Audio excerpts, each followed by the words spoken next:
Everyone wishes to live their best life. We experiment with various ways to achieve that, whether it is through study, competing, finding a partner, working hard, or admiring someone who inspires you. It is the quality of our inner being that does it all, or grapples with fulfilling life's calling. For the past 20 years, the Brahma Kumaris in Washington, D.C.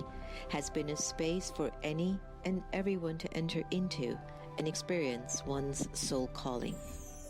From 1997, the center opened in an old rickety house on Georgia Avenue in Silver Spring, Maryland, where cars and trucks that passed by would shake the space. But when you were inside, it was a peaceful and powerful sanctuary for all who visited.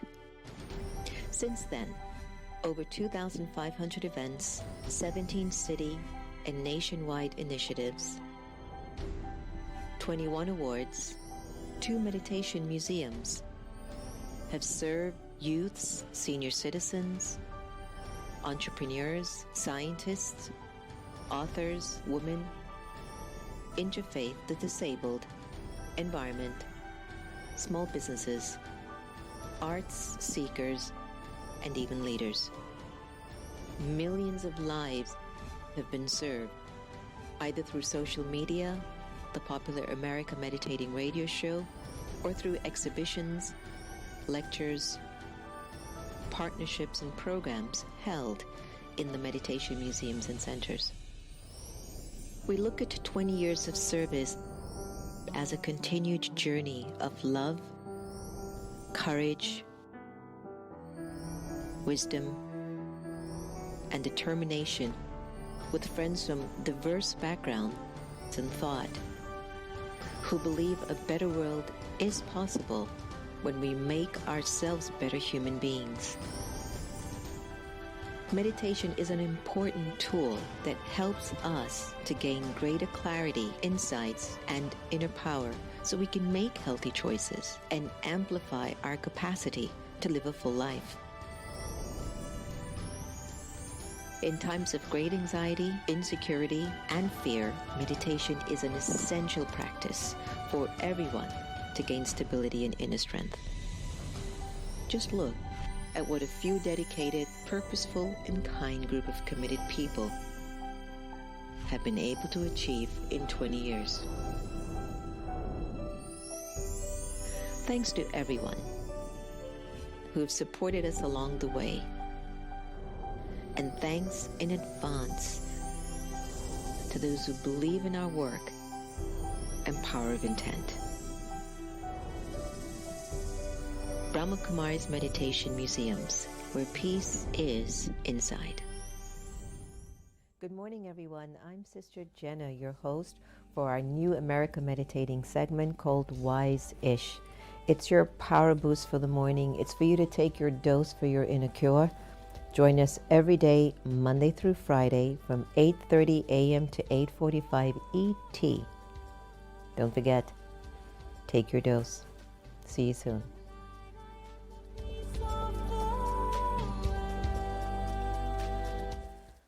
Hello, everyone. Om Shanti. Welcome to your spiritual vaccine hour. I'm your special little yogi sister, Sister Jenna. It's been such a treat being with you for these past few months. I hope you've enjoyed it as much as we have. And I know many of our friends have shared, oh, how do you do it every day, the same, same time, show up. It's fine. As long as we're here and we have the time and the energy, what else would we be doing anyway? There are times that we get split in intentions, no? Like my body's here, but my mind is somewhere else. I was talking to a friend of mine who came over today for lunch, and she was sharing with me that she was about to deliver a speech, and she realized that, she didn't have her glasses. And she looked on the table, she couldn't find it. She went to her office, she couldn't find it. She went to the car thinking that the glasses might have been in the car, only to realize that a moment had arisen when she was closing the car door and she saw her hand fixing the glasses on her eyes. How many of you have had that experience when you're just not fully present. There's something else pulling your attention. So you're divided and you can feel it. You feel split. And so you're not fully clear. It feels like a fog. And technology hasn't helped us to be very present. It has made us even more divided and more separated from ourselves than before. However, there is hope, because that's why meditation is such an important tool. Because what meditation does, it invites us to become very, very present. I hope you enjoyed the talk yesterday on, changing, the embracing of change, because a lot is changing in all of us. Every single one of us are going through a particular element of change, whether it's spiritual, mental, emotional, financial, relationship-wise, environment-wise, friendship-wise. It's just a lot of change, and it is the inevitable. And as much as we are aware of that as one of the core principles of the universe, we sometimes struggle. We struggle with coming out of our comfort zones, and we struggle to stay in a comfort zone. And even though you can get into a particular kind of what we would call spiritual complacency, or sort of just a routine that you are comfortable with, something inside of you always thirsts for that more, for that more. And I look at the more in two parts. We have permission to require more when the soul basically is clear, been there, done that, what's next? That's the more. I have loved playing that game. I have loved being a part of that energetic force. But now there's another kind of more that comes up, and it tends to take a toll on the soul. I want this because this one has it. Or the more that I want is that I haven't fed the spirit enough. So there's something lacking, and the spirit is saying, I'm not satisfied yet. And the more that I'm going for is from outside of my spirit. It's from outside of my spiritual understanding of who I am.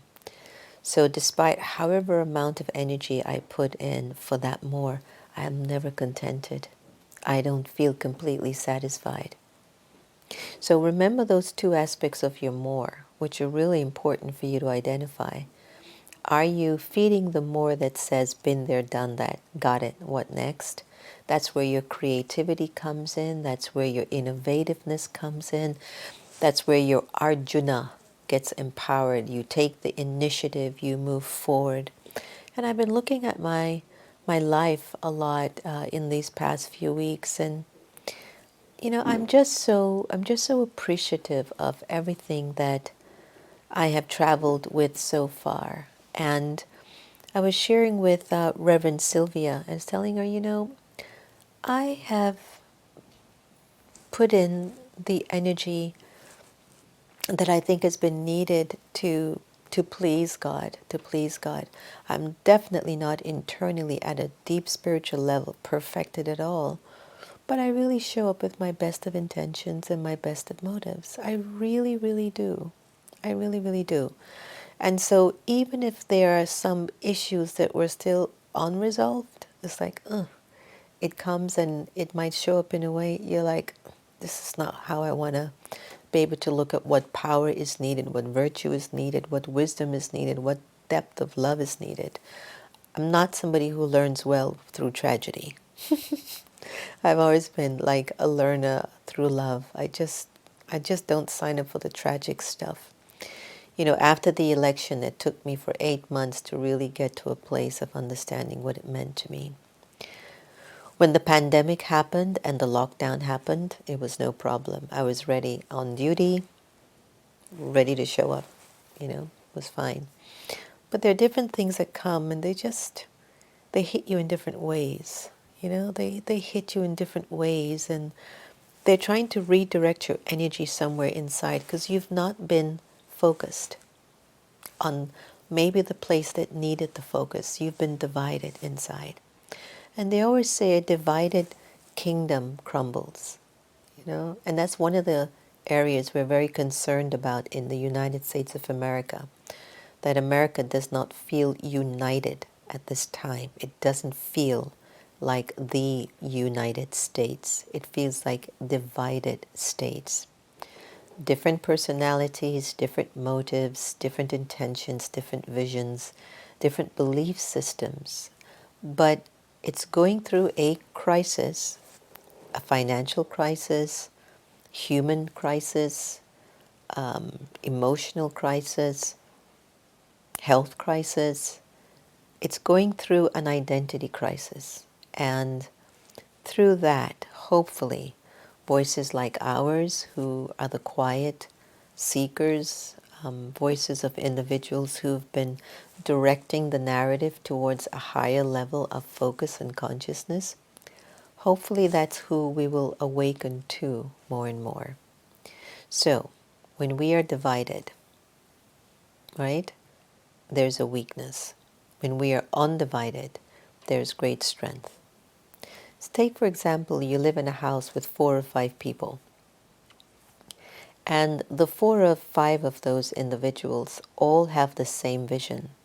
Let's say you go to a shop and you open the shop, and one says, I'll go out and give the flyers. I'll stay by the cash register. The other one says, I'll keep the windows clean. The other one says, I'll make phone calls to the community.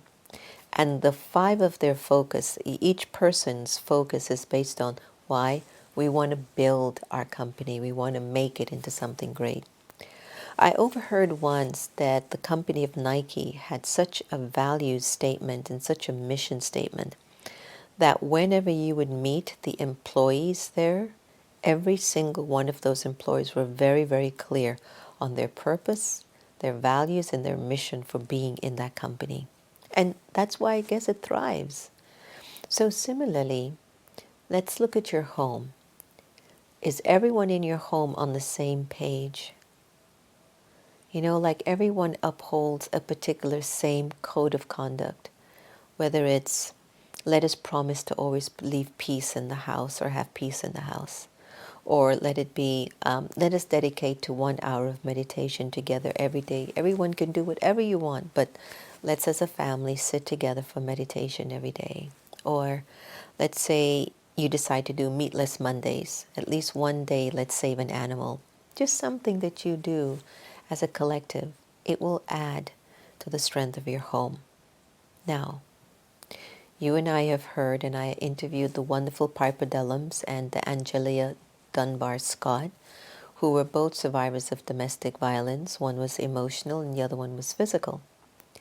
There are people who live in a home where both people don't have the same vision.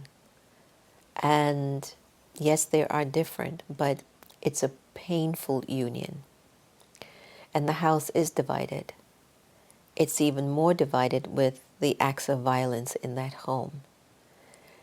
And even when you walk into that space, you could feel it. I've been in homes where I could feel that energy was there. And I've been in homes where I can feel that heaven is there, right? So imagine how that vibration of violence in someone's home, a division of people's motives or intentions or personalities, how that vibration refeeds that energy in the space. So it's as if that vibration comes back into them and lets them continue with the same act, even though it doesn't feel right. When we try to put ourselves together, right? When we decide that we want to think and speak and make choices that are all in alignment, and you get used to that experience, it's called freedom. It's called being authentic. It's called power. It's called success. It's called your mojo. And I want you to pause and remember this. When your thoughts, your words, and your choices, your decisions that you make all match There's no duality. There's no doubt. There's no question. You are not only at a moment of your most empowered state, but you are free. So an undivided mind, an undivided personality is a very powerful energy, one not to be reckoned with. But once that division comes in, it starts to crumble the kingdom within. It's a very interesting thing to consider. I'd like to play this meditation for us to just sink into for a little bit and work out the energy of thought and see if you can focus on your spirit of innocence and feel how when you're in that state of innocence, how complete you will feel. Like there's no duality, there's no question. Enjoy this meditation. I allow my body to relax.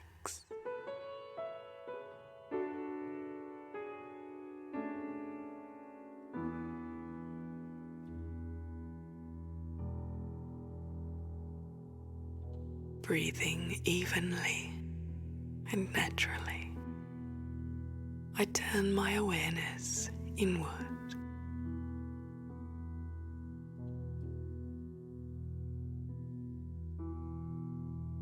I find a silent space within, and I feel my own presence.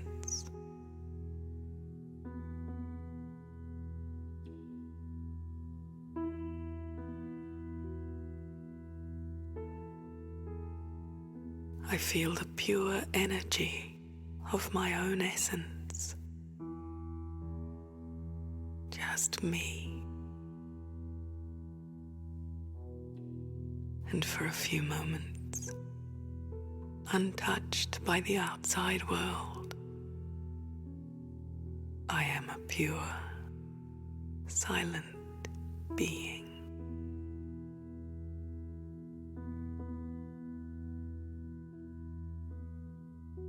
There is no one quite like me.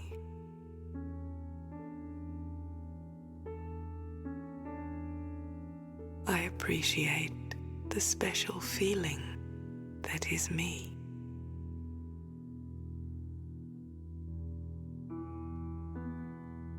And I appreciate my journey through life that has led me to the present.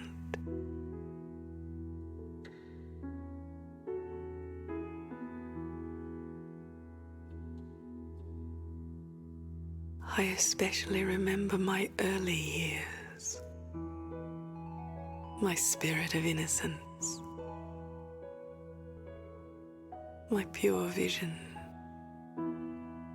and trust, my natural spontaneity.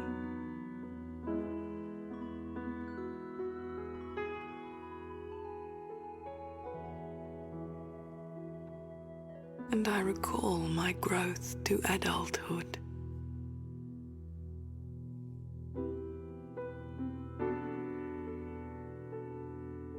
I recognize how my innocent spirit became overlaid by many fears, doubts, worries and troubles.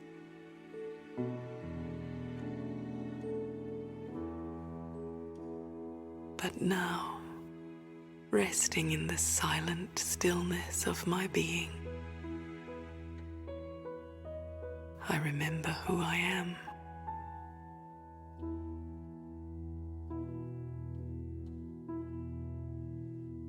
I go beneath the layers of fear and doubt,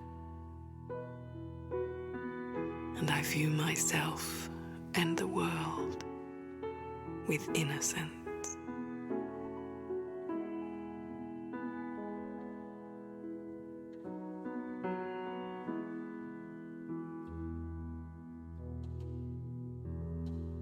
I create an image in my mind that expresses my innocence.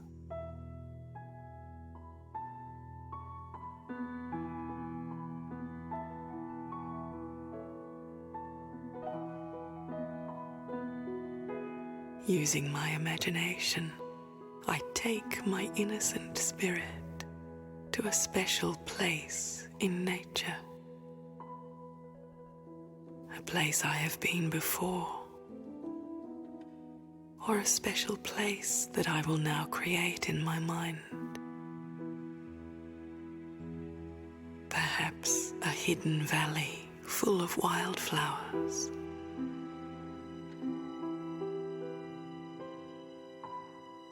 Or a serene, peaceful place by the sea.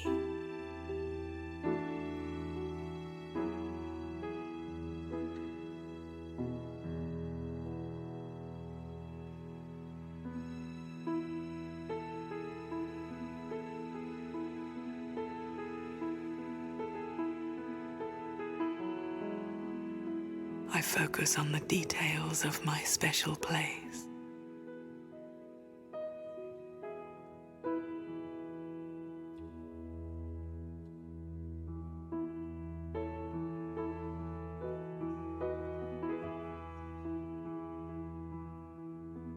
I notice the shapes,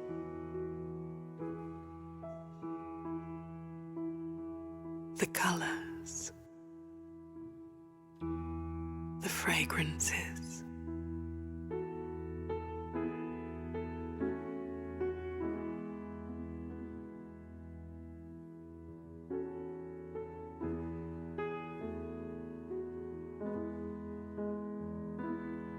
And with a childlike innocence, my spirit begins to dance.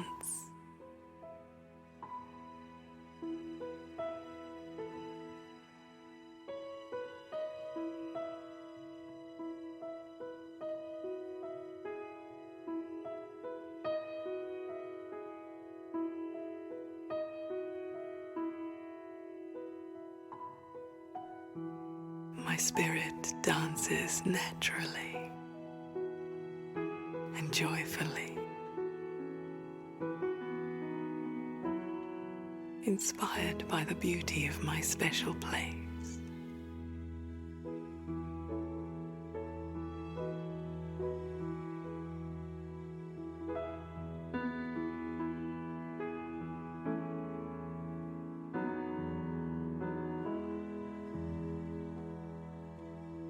My dancing spirit expresses my pure innocence and self-acceptance.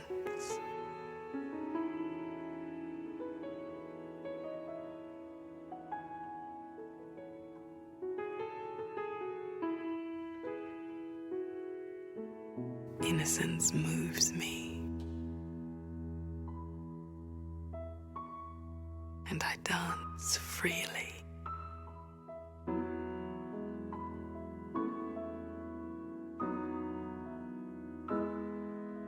Feet gliding over the soft earth, a gentle breeze caressing my face and hair.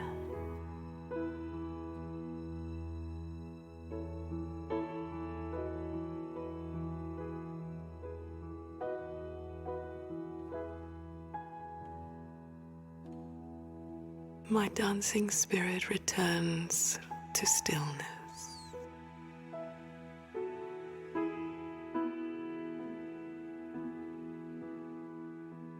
And my eyes drink in the beauty of my special place.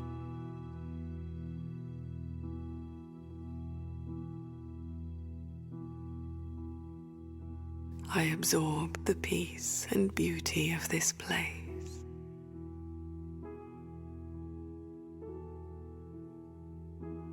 It is my peace, my beauty.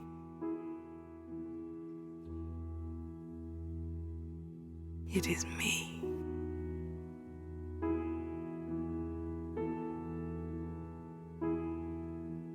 My spirit has once again awakened to its innocence.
Whew, that was so deep and beautiful.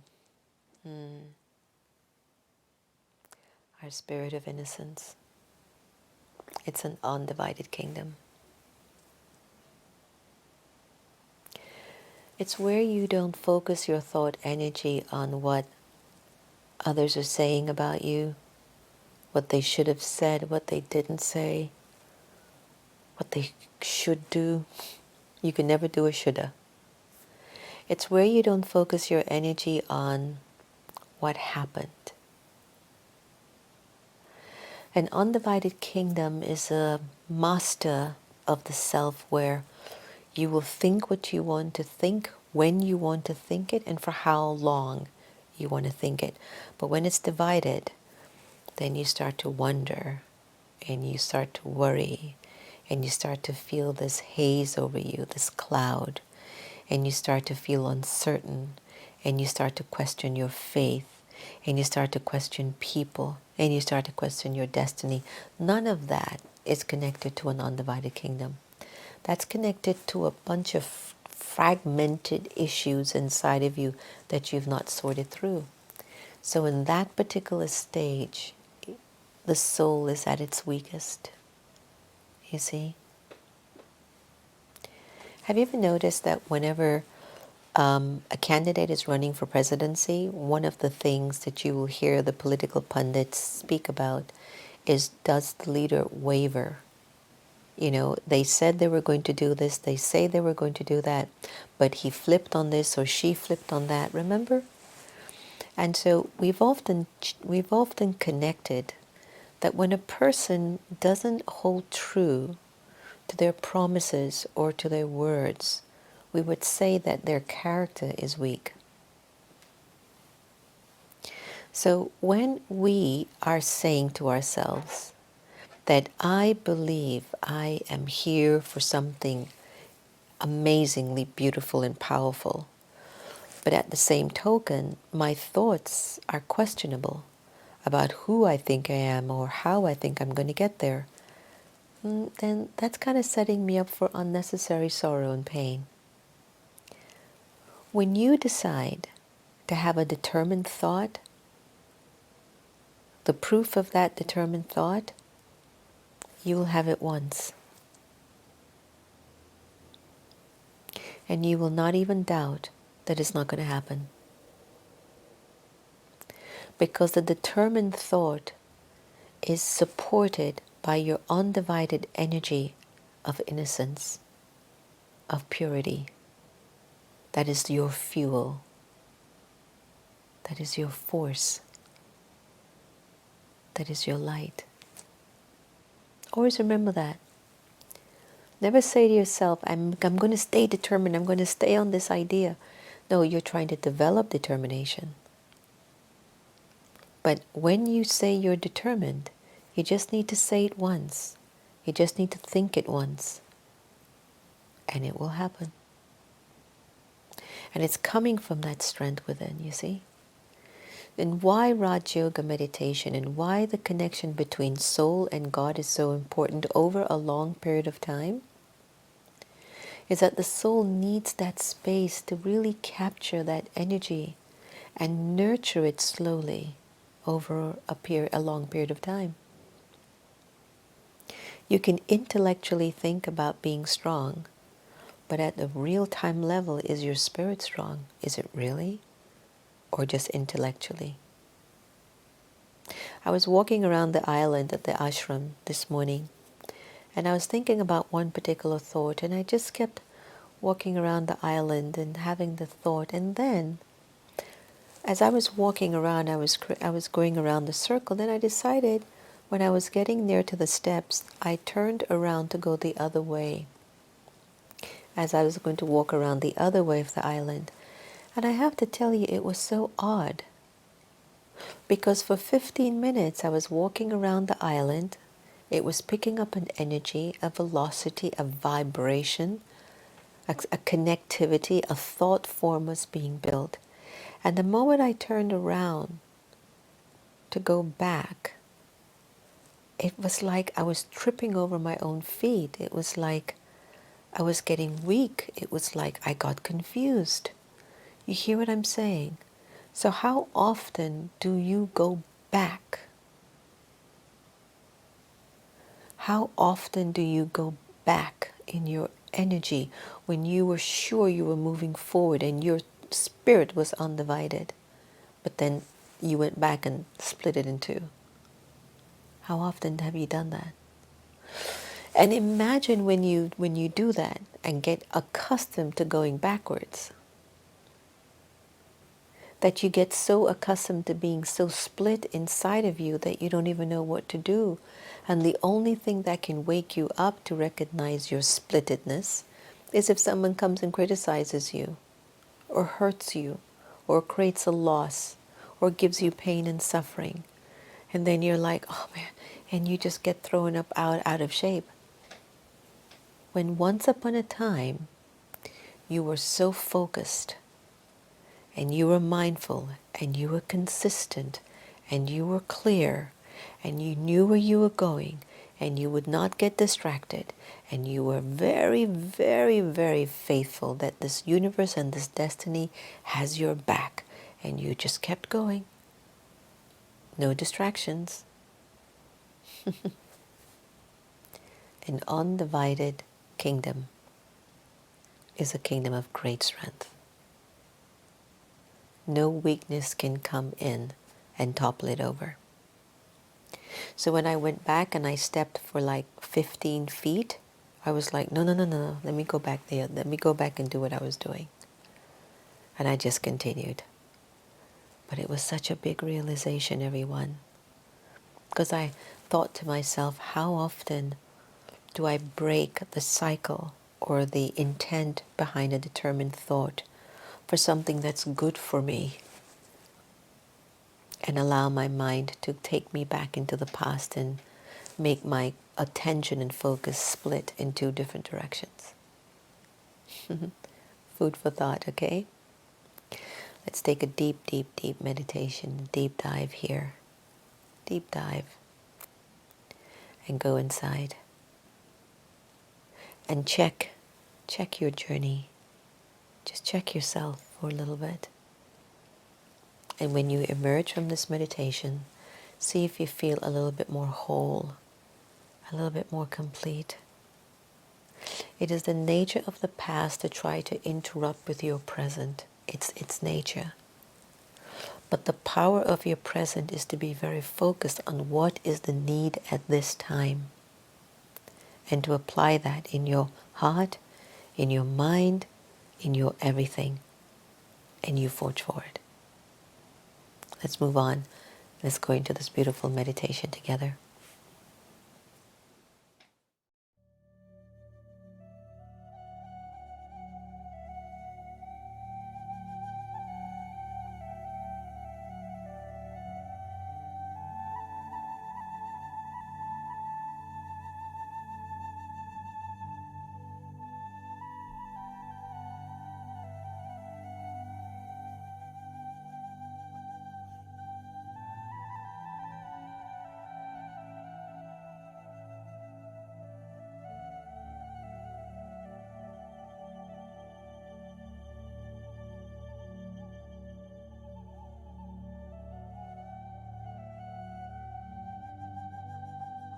The principle to focus and to flow.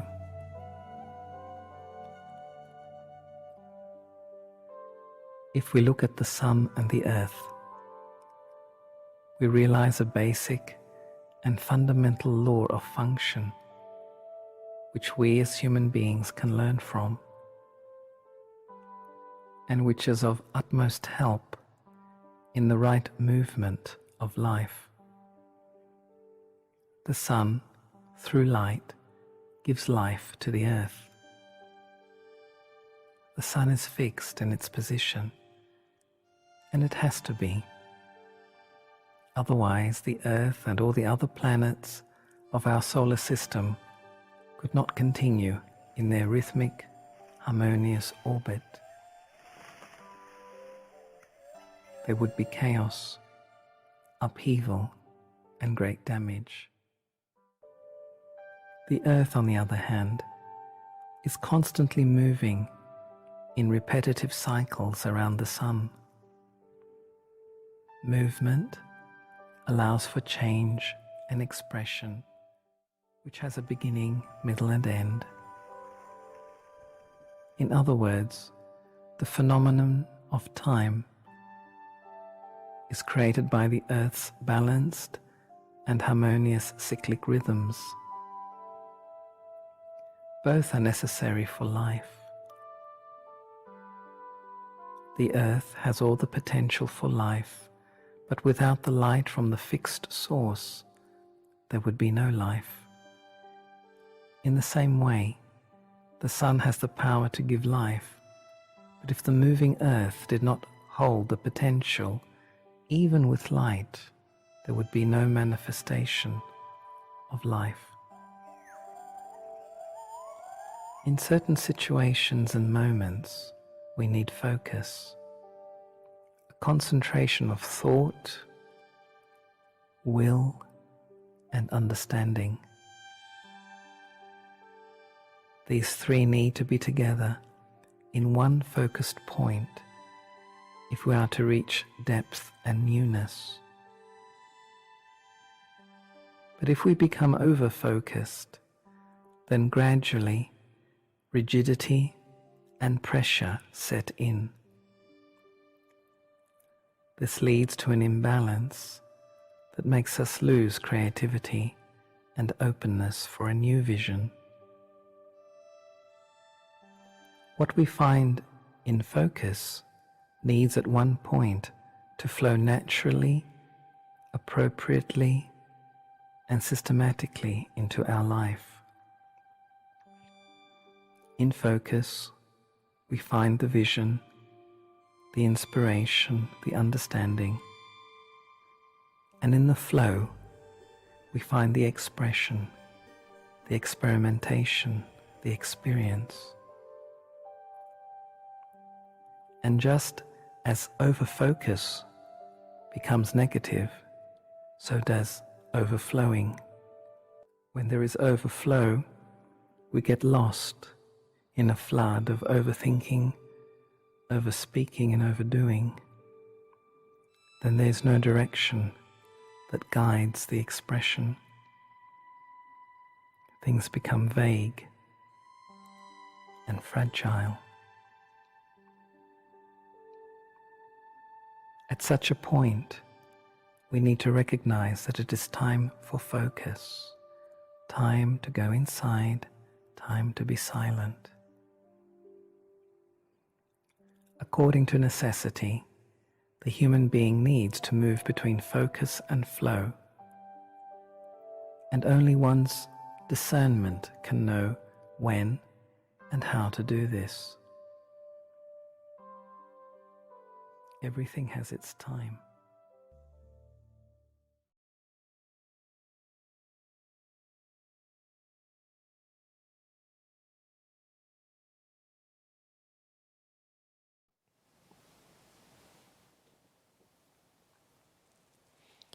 I want us to just hold the silence for a little longer.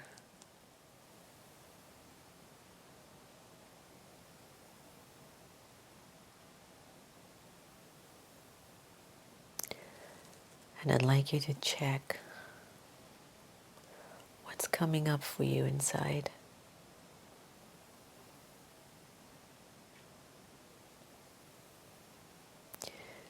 Is it a pain from the past, or is it your present power? What's coming up for you? It'll come in the form of a thought form, whether in the form of a face, an event, a place, a smell, a thing.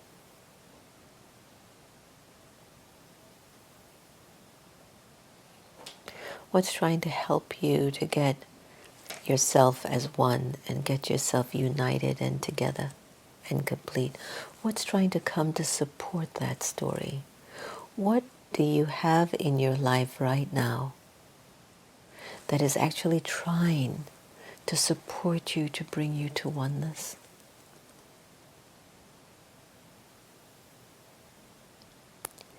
To have you begin to understand and value the power of being at one with you.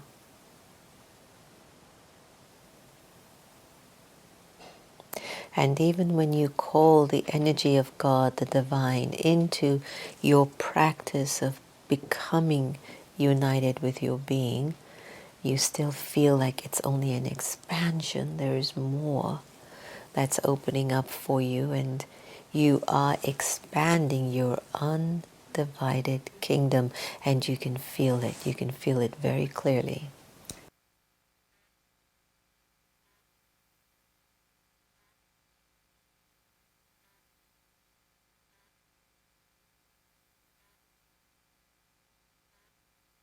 I'd like you to do this simple practice with me. I'd like you to open your eyes with the expression or the experience or the reality that as you open your eyes, you'll be undivided and you'll focus only on the being of light behind your eyes, which is you, the peaceful, pure, powerful, imperishable, eternal jewel of light. That's all.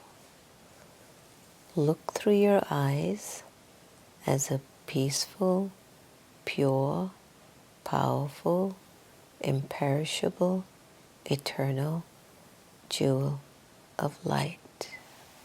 Observe the experience. See what it feels like.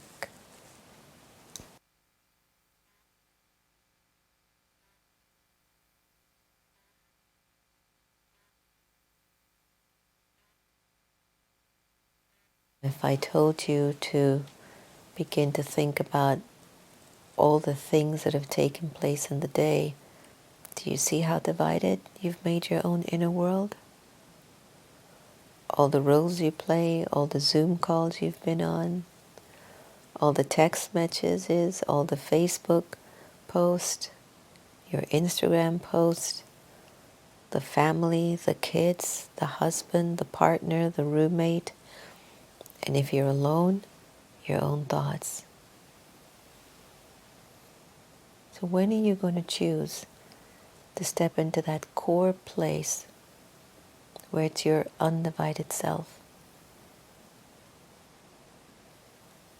That's why you have to start with the energy of light behind your eyes, the soul. And from that place of the soul, then you invite the energy of God in so deeply, and you say, make me present.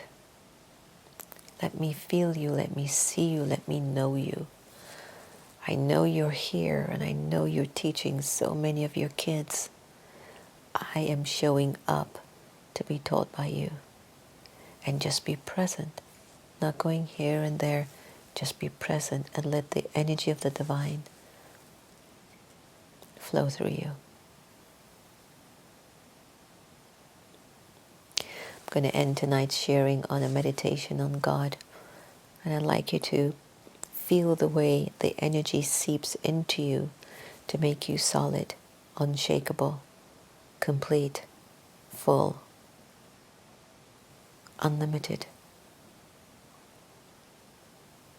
And you go into that space for the night. And when you go to bed tonight, you tell God, as we call, as I mentioned, Baba. You tell Baba, good night. I'll see you tomorrow. When you wake up tomorrow morning, tell Baba first thing in the morning, Baba, good morning. Would you like to hear what I dreamt about? It was about you. All right. Thank you for joining me tonight. Again, my meeting continues today for a national meeting, and I look forward to seeing you all again tomorrow. So enjoy this meditation on God, and we'll connect tomorrow. Have a lovely, lovely evening, and much love. Take care. Relax my body and settle into physical stillness.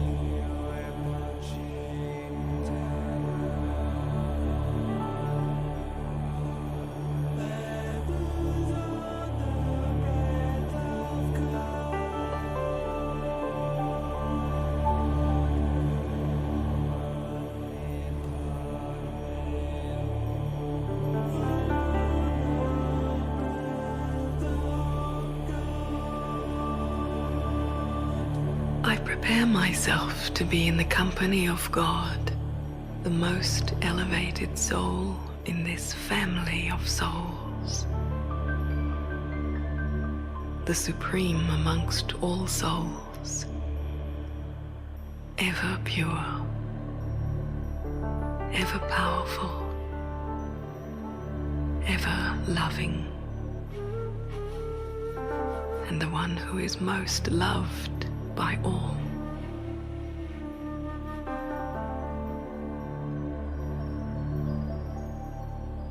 I reaffirm my identity as an elevated being. I remove the cloak of my human form, revealing my light.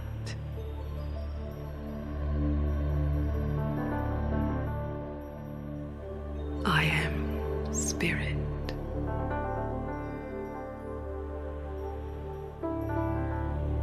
I am a soul, a beautiful, sparkling life energy, tiny and concentrated, a jewel of light.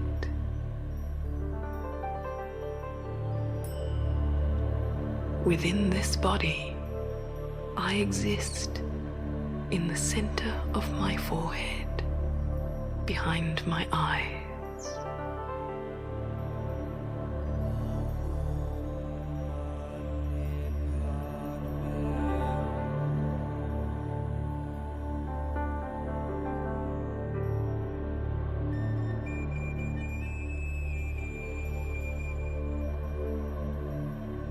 My life energy surrounds my body in an aura of light.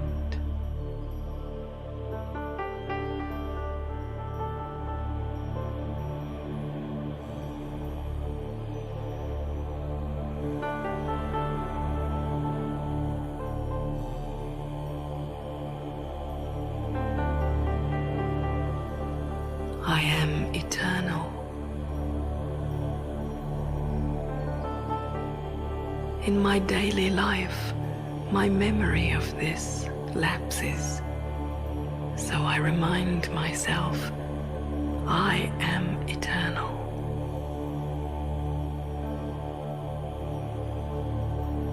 I am immortal. My body will die, but I am immortal. And I have journeyed through time for more than this one short life.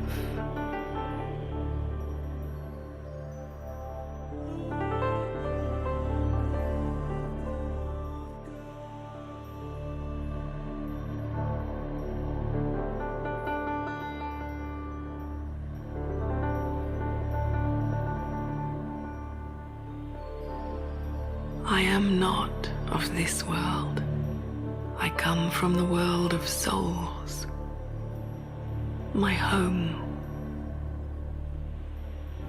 where God is ever present, waiting for me to reach out,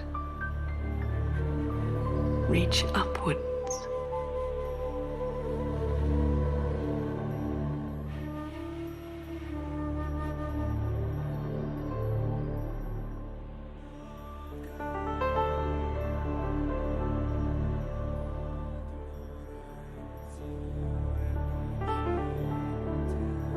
I attune myself once more to higher planes, greater pursuits.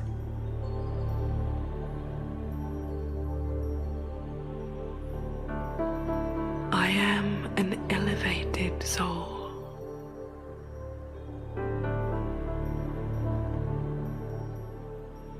A being of light.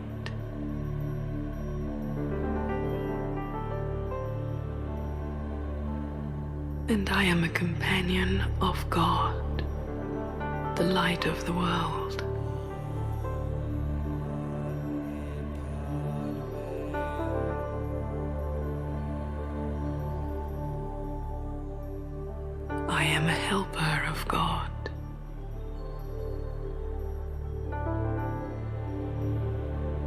the task of world upliftment is great. Human hearts are weary, lost, despairing, afraid,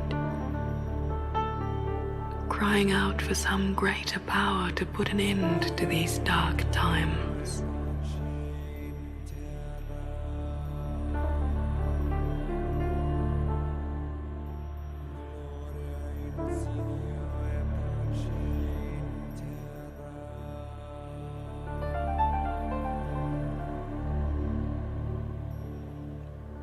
I accept my role as a helper of God.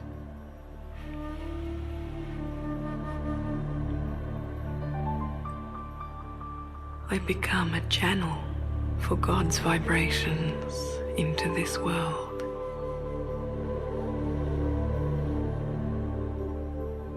Powerful vibrations, healing vibrations.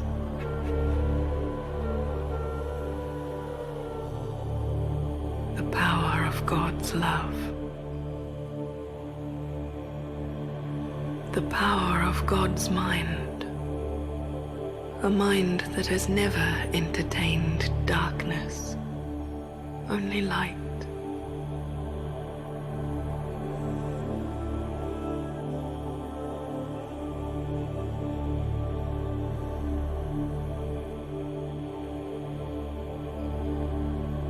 I sense you just above me, and your light is showering down on me like a fountain of light, washing over me.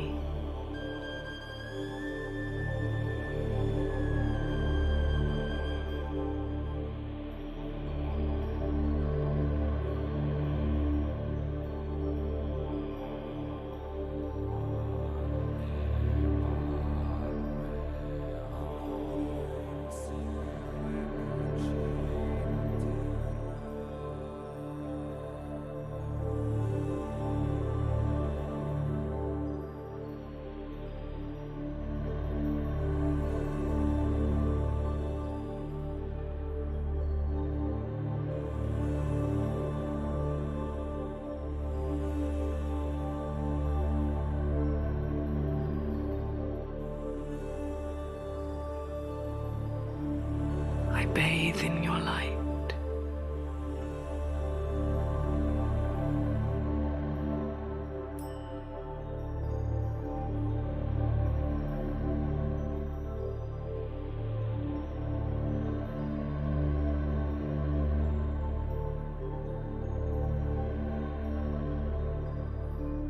I feel it spreading through me,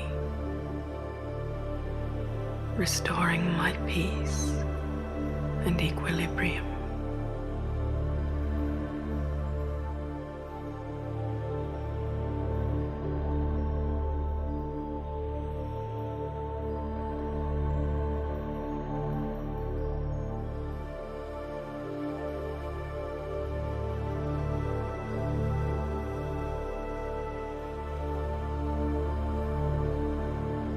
Your light chases away the shadows within me.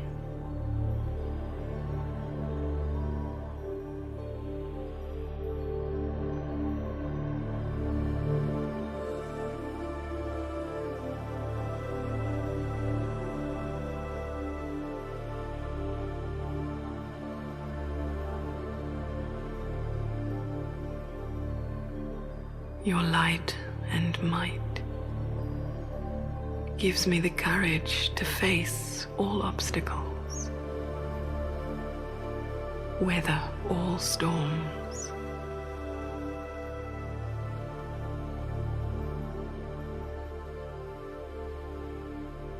Waves of your light.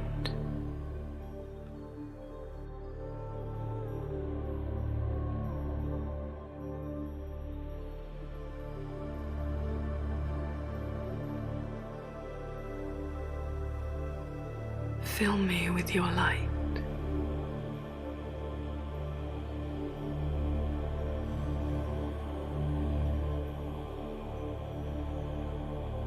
Your light uplifts me.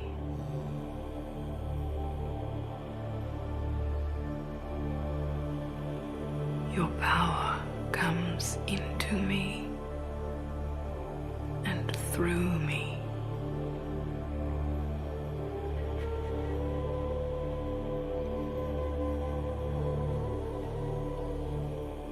I am a channel for your light and love.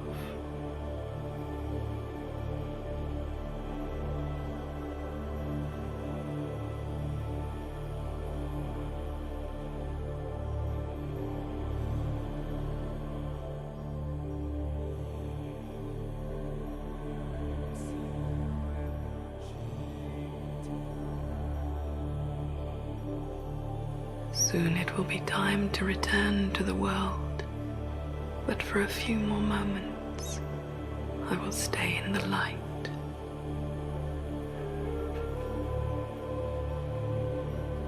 Waves of your light are shining upon me, reaching into me, nurturing me.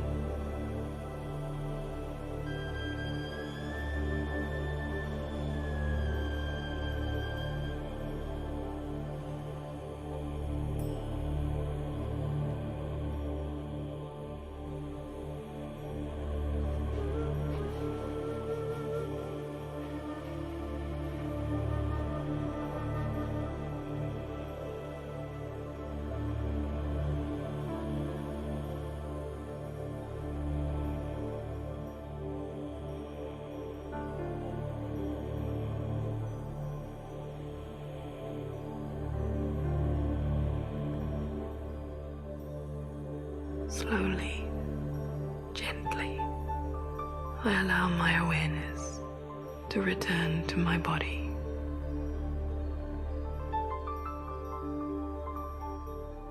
I prepare to move, to act and interact with others. I know that my concentration will be required elsewhere now to live in the world, but I carry you with me. And from time to time throughout the day, in my mind, I will return completely to the light.